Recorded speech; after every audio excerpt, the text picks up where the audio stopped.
analytical domain, that we are trying to solve the equation analytically. But as you know, that the fundamental equation for field computation is either the Poisson's equation or the Laplace's equation.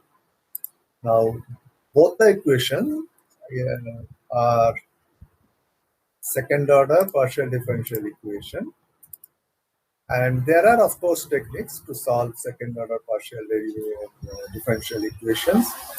Very well known techniques are there. So it's not that we cannot solve Poisson's or the Laplace's equation. But the problem is somewhere else. Problem is that if the geometry of the boundaries, that means the electrode as well as the insulator boundary, if they are, or if we can define them with established equations, then we can solve it analytically. Like if it is a sphere, I know what will be the equation of a sphere. If it is a cylinder, then I know what will be the equation of a cylinder. So in those cases, I can write down the equations and solve this Poisson's or the Laplace's equation. But unfortunately, in most of the practical cases, the geometries are very complicated, and there is no well-defined equation by which you can describe a particular geometry. And therefore, there is a big problem that how do we know what is the field distribution? Then you can ask me a question that what is the importance of knowing the field? Yes, there is a very big importance. That is, see, in any electrical machine, there are three types of materials. One, conducting materials, they are all metals. Secondly, there could be magnetic materials like steel and others. Still, they are all metals or metallic alloys. And thirdly, insulation. But these insulations are mostly organic. Some of them are inorganic. And as a result, it's the insulation which is most prone to failure. That means if any material fails in an electrical machine, it is mostly insulation, not the conducting material or the magnetic material. Now, this insulating material fails when the electric field intensity exceeds the breakdown strength of the material. Therefore, it is very important that we know what is the electric field intensity, because accordingly we have to give the appropriate insulation and its dimensions. That is the practical importance, because if we don't design the insulation properly, the insulation will fail during operation, and that will lead to very, very bad consequences. But the problem with the field is that, say for example, if you want to measure the potential, what I can do is I can connect a voltmeter and I can measure the potential. Similarly for current and etc. But the problem with field, that is, if I want to measure the field intensity at any particular location, and if I put any instrument there, then the presence of the instrument itself will change the field. And therefore, I will never get the field intensity properly. This is a big problem of measurement of electric field intensity. And this has been identified long time back, and people tried many things. But finally, from 1960s onwards, it was more or less accepted that we have to do some sort of computation by which we will estimate the field distribution. Now, how do we do this computation? That is called numerical field calculation, which I am going to explain. Now, there are a lot of methods in computation of electric field. For example, there are a group of techniques which are called differential equation techniques. By the way, in all the methods, basically we are going to solve either Laplace's or the Poisson's equation. But the methodology to solve that equation varies from method to method. So there are a group of methods which are called differential equation techniques, and the members of that group.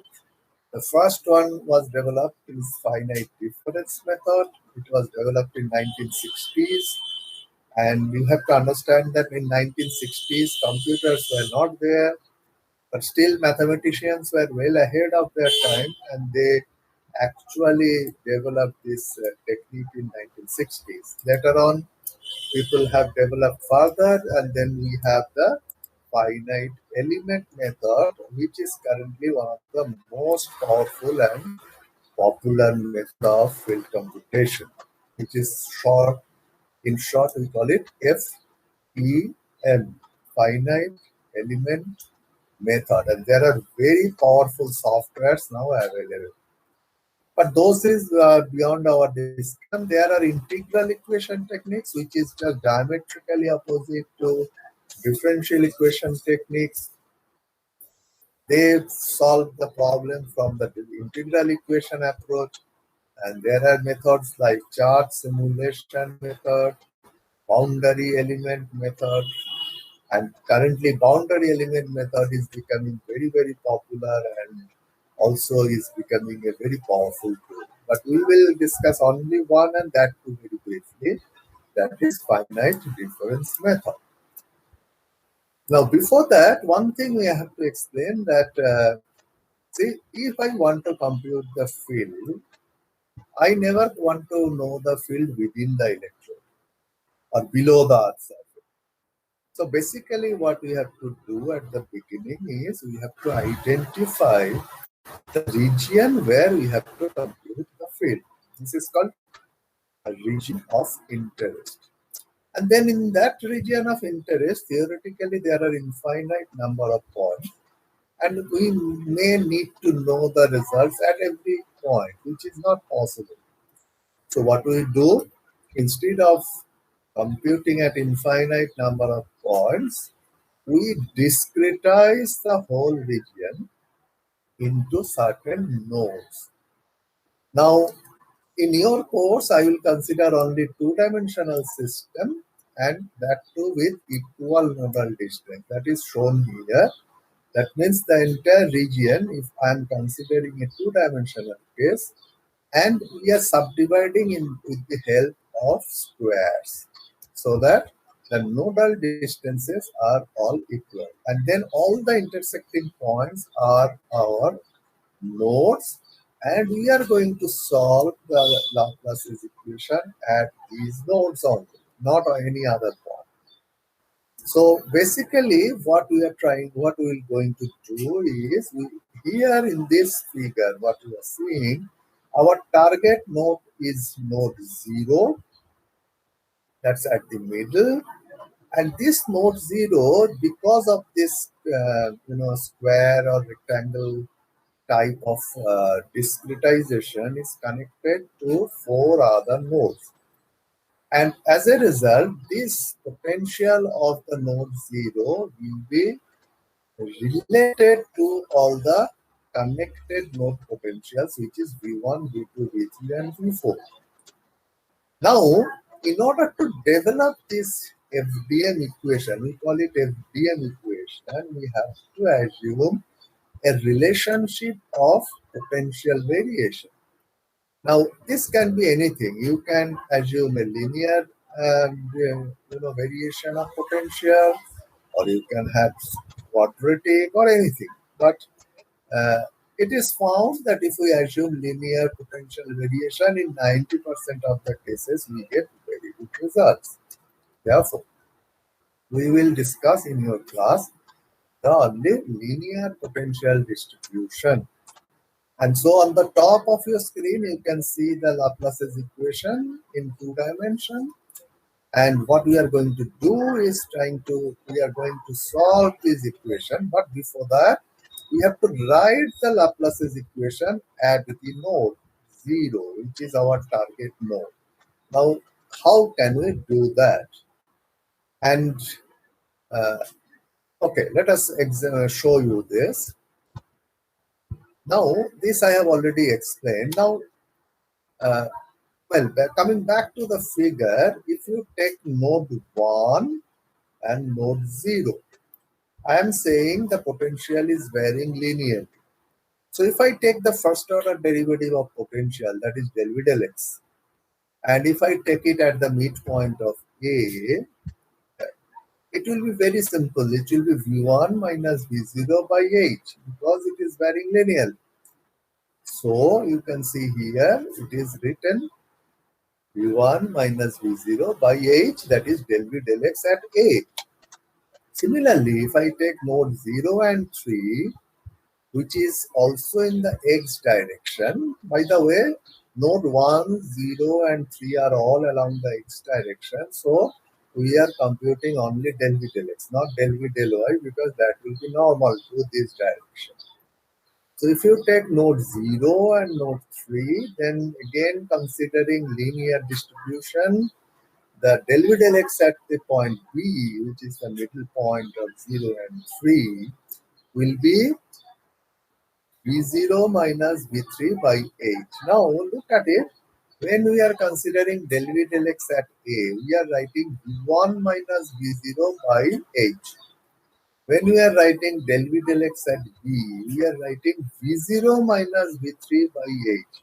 There is a reason behind that you have to follow a certain convention. That means if you take V1 minus V0, so you are taking a particular direction, so you have to follow the same direction. So you should not take V3 minus V0, that will become in the opposite direction. So we are taking V0 minus V3 by H as shown here. Now, the distance between A and B is therefore also H, because A and B are the midpoints. So the distance between A and B is also H. And we have this already found out del V del x at A and del V del x at B. So if I want del 2V del x square, the second order derivative at the node 0, which is the midpoint of A and B, I can get it from the two first order derivatives, as you can see. That is del 2V del x square at 0 is del V del x at A minus del V del x at B by the distance between A and B, which is H. And if I put a del V del x, these two expressions here, I get what is the expression of del 2V del x square, which is V1 plus V3 minus 2V0 by x square. Now, this is only one term of the Laplace equation. There is a second term, which is del 2V del y square. So, to determine this term, you have to consider the nodes which are along the y direction. That is 2, 0 and 4. So, I will follow the same logic between 2, 0 and 4, and I can write clearly what is the del 2V del y square from the previous expression, that is V2 plus V4 minus 2V0 by A square. So now I have the two terms of the Laplace's equation. This is the Laplace's equation at the node 0. So I will put the two expressions here, and since H is a non-zero number, so it cancels, it multiplied by 0, it will be 0. So we get V0 as 1 by 4 V1, V1 plus V2 plus V3 plus V4. So it shows the relationship of V0 in terms of the connected node potentials. Now there are two things to be noted here very clearly. That is that the Laplace's equation, as you can see here, Laplace's equation is a second order partial differential equation. But when we have written the FDM equation, it has been simplified into a linear equation. That's a very big jump in the solution of the equation, because The solution of the second order partial differential equation is quite complicated, particularly the geometries are complicated, whereas the linear equations I can solve for any geometry. This is number one, which FDM has achieved. Second one, it has achieved that this equation V0 is equal to 1 by 4, etc. It involves only electric potential, which means involves only scalar quantity. So it's a scalar equation.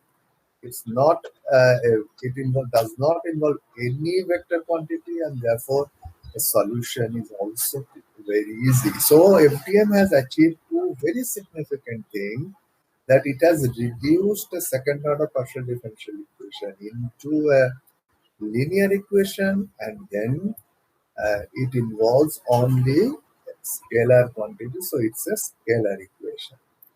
So now you can ask me, how do I apply this equation? For that, I have given you a problem that, let's say this is my region of interest and the boundary potentials are known.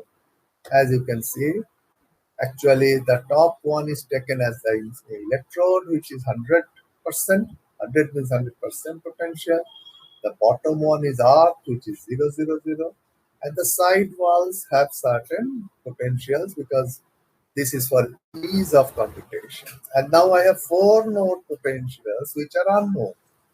Now, if somebody tells me, find out what will be the potentials here, then I have to basically solve the Laplace's equation at these four nodes. But then what I will do is, I will, instead of partial differential equation, I will write down the FDM equation.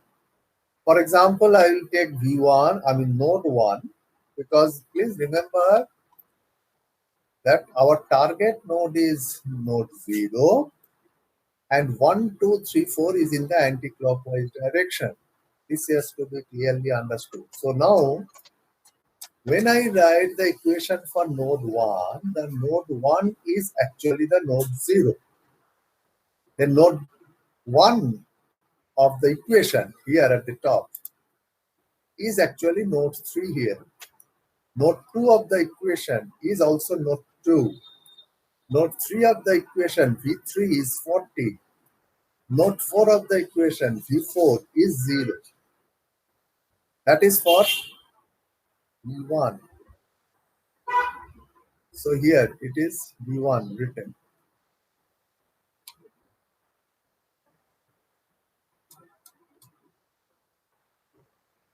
Sorry, there is a typing mistake here. V1. V1, it should be 40. It should not be 80. So there is a mistake here. Then V2. V2, again, our equation V1 is actually here V4. In the equation V2 is actually 100. The equation V3 is actually 80, and equation V4 is V1. So V2 is V1 plus V4 plus 100 plus 80 by 4. Then V3, in the equation V1 is 50. In the equation V2 is V4. In the equation V3 is V1. In the equation V4 is 0. So V3 is V1 plus V4 plus 50 plus 0 by 4. And note 4, in the equation V1 is 85. In the equation V2 is 100. In the equation V3 it is V2. In the equation V4 it is V3. So V4 is V2 plus V3 plus 100 plus 85 by 4. So now you will see that I have four node potentials which are unknown.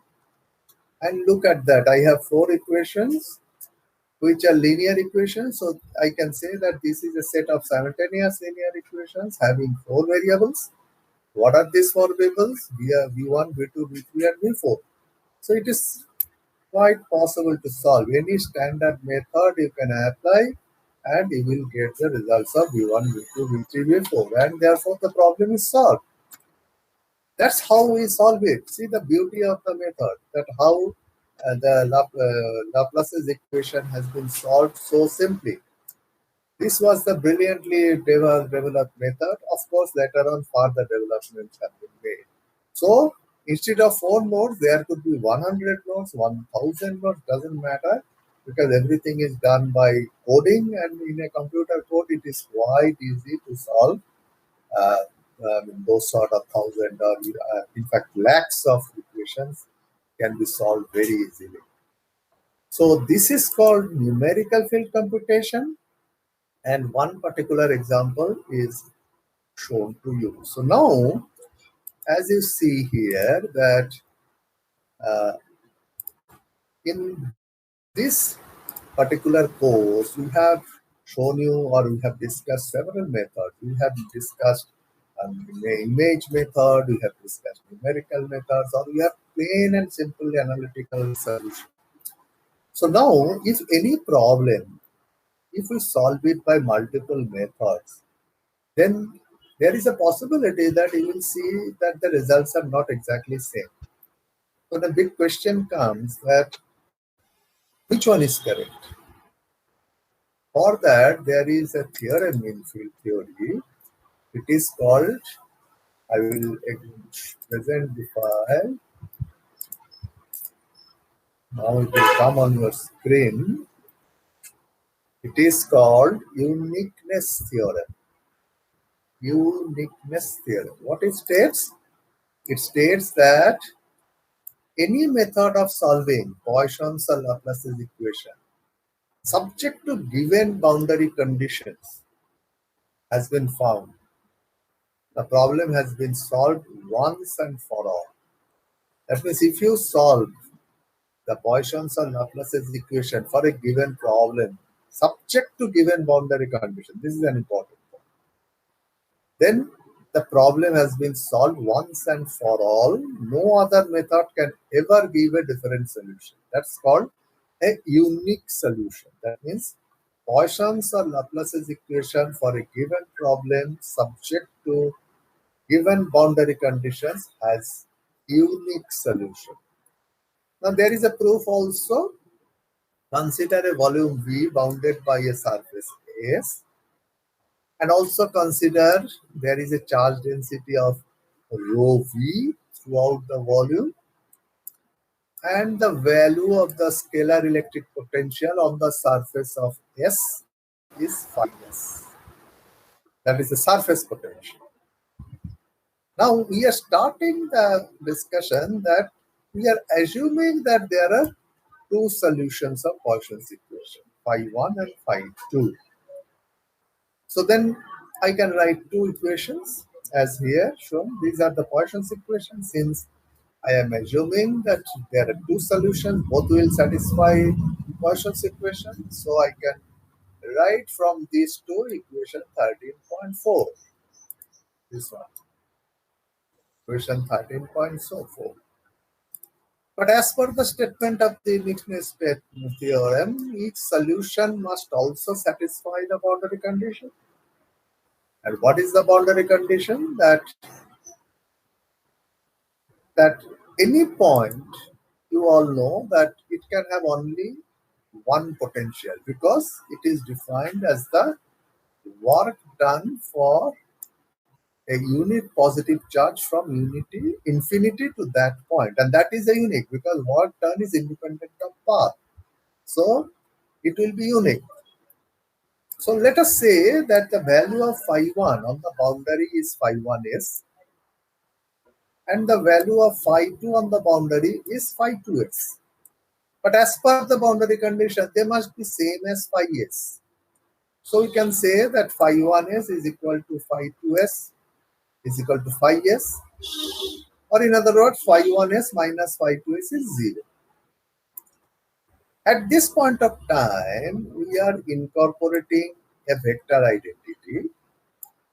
That means if I take the del operator, of course in the dot product form, a product of a scalar and a vector, that means phi is a scalar, product is d. So then we can write this uh, distributive equation as equation 13.5. What we are saying is that in this equation 13.5, consider that the scalar is this. Which one? It is phi 1 minus phi 2, because phi 1 minus phi 2 is a scalar, so I can take it. And if I take the gradient of phi 1 minus phi 2, that becomes a vector. So I can take that as a vector. So if I simply put these two in equation 13.5, I get equation 13.6. Although it looks very complicated, but compare equation 13.5 and 13.6. Simply phi has been replaced by phi 1 minus phi 2, and d vector has been replaced by del of phi 1 minus phi 2. So we are now doing the uh, volume integral of equation 13.6. And what is this volume? It is enclosed by the boundary surface S. So if you look into it, it is straightforward. The just simply equation 13.6, I have put the volume. Now, if you look at it, on the right hand side, there is a term, it becomes del dot del of phi 1 minus phi 2. So that automatically becomes del square. That is the first term. Right hand side, first term. And second term is del of phi 1 minus phi 2 dot del of phi 1 minus phi 2. So that will automatically become del of phi 1 minus phi 2 square. So now we get equation 13.7 where the right hand side is slightly expanded. What I am doing is that I am applying divergence theorem to the LHS of 13.7. That means the left hand side. That volume integral will be changed to the surface integral as shown in equation 13.8. This is the divergence theorem which was discussed during the Gauss's law discussion. But now, if you look at this phi 1, because it is surface integral, so phi 1 minus phi 2 becomes phi 1 s minus phi 2 s, because this will be the potential on the surface as it is the surface integral. But they are same on the surface as per the boundary condition, so this becomes 0. So what happens? The right hand side of equation 13.7 becomes 0. The summation of these two terms is 0. But looking at the right hand side of 13.7, there is a term. On the first term, there is del square phi 1 minus phi 2, which we have already, as per equation 13.4, proved to be 0. So the right hand side first term is also 0, which in other words says that the second term of equation 13.7 on the right hand side is also 0. But second term is volume integral of square of a quantity. But any integral of square of a quantity, it can be 0 only if that integrand is 0. We all know that the integration of square of a quantity can be 0 only if that quantity is 0. So del phi 1 minus phi 2 whole square, if that integral is 0, then del phi 1 minus phi 2 must be 0. Now, you tell me that when gradient of a quantity can be 0, that is only possible if that quantity is constant. Then only that gradient can be 0. So we can say from equation 13.10 that phi 1 minus phi 2 must be equal to a constant, which is 13.11. So the issue is now, because please remember phi 1 and phi 2 are our two solutions of the Poisson's equation that we have started with. So now we find that the difference between these two is a constant quantity. So now we have to find this constant. How do we find it? Very simple. We take any point on the boundary surface S, because that is also within our region, that is the volume V bounded by the surfaces. So phi 1 minus phi 2 is equal to constant must be valid on the surface also. But on the surface, phi 1 is equal to phi 1s, phi 2 is equal to phi 2s, but they are equal. This is equal to 0. Or in other words, phi 1 is equal to phi 2, which means that the two solutions which we have started with, they are not different solutions, but they are identical solutions. That is what the uniqueness theorem says. Now you can always ask me that if I apply three different methods to a particular problem, we never get the same result. Then Is uniqueness theorem uh, is not a valid theorem? The answer is no. Uniqueness theorem is a valid, and these results are not violation of uniqueness theorem. Then what is it? Basically, it's the inaccuracy of the solution. That means whatever method I apply to solve the problem, please remember that no method is error free. In our domain, no method is free from errors. There will be some error because of so many reasons. One of the reasons is that in every method, at some point of time, we have to do an approximation. For example, in the finite difference method, we have assumed that the potential is varying linearly between two nodes.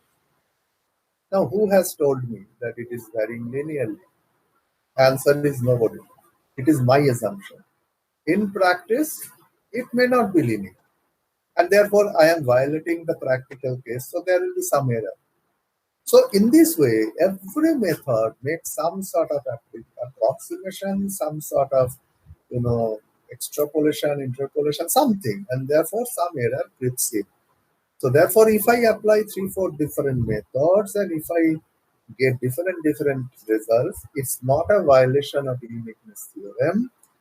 It is actually the error in the particular method. So uh, this has to be, please remember this in mind, because these sort of questions are often asked in the interviews also, that if I do this, is it a violation of uniqueness theorem? Then you can simply answer in one line.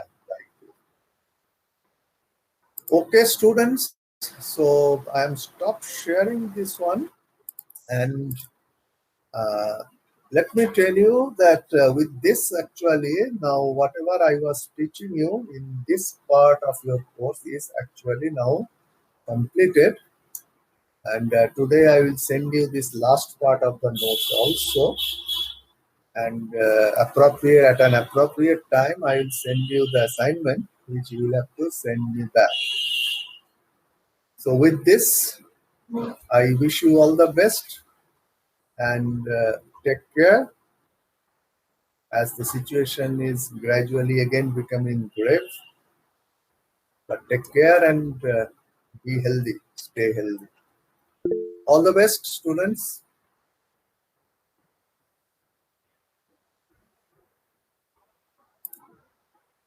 So with this now, you can log off.